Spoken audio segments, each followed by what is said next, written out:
সামান্য দূরে রয়েছে নেগুয়ার সিদ্ধেশ্বর জিউর মন্দির। এই মন্দিরে লুকিয়ে আছে সাহিত্য সম্রাট বঙ্কিমচন্দ্রের নানান অজানা ইতিহাস, যা শুনলে চোখ কপালে উঠবে আপনার।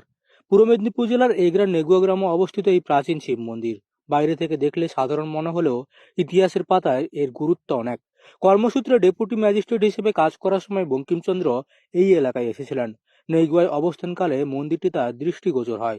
শুধু তাই নয়, মন্দিরের প্রতিষ্ঠাতা পরিবার চৌধুরী জমিদার বাড়ির সঙ্গেও তার যোগাযোগ ছিল। এই মন্দির ও জমিদার বাড়িকে ঘিরে আজও ছড়িয়ে রয়েছে সাহিত্য সম্রাটের বহু স্মৃতি।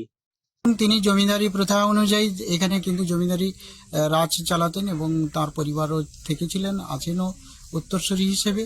কিন্তু বিশেষত হচ্ছে কি না, উনি প্রভাবশালী জমিদারি ছিলেন, তো তাই তার আঙ্গিকে তিনি কিন্তু এখানে মন্দির তৈরি করেছিলেন। তো 1860 সালে যে তিনি যে সাহিত্য সম্রাট ঋষি বঙ্কিমচন্দ্রের যে ডেপুটি ম্যাজিস্ট্রেট এবং কালেক্টর যে নিযুক্তি ছিলেন, তাতে কিন্তু আমন্ত্রিত অতিথি হিসেবে এই চৌধুরী পরিবারে কিন্তু এসেছিলেন কোনো এক অনুষ্ঠানে।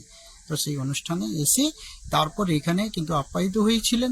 তিনি এই পথ দিয়ে দেপাল হয়ে কিন্তু দারিয়াপুর যেতেন, রসুলপুর ওখানে যেতেন। ওখান থেকে তিনি ফিরে আবার এখানে অফিসে কাজের জন্য তিনি আসতেন। আঞ্চলিক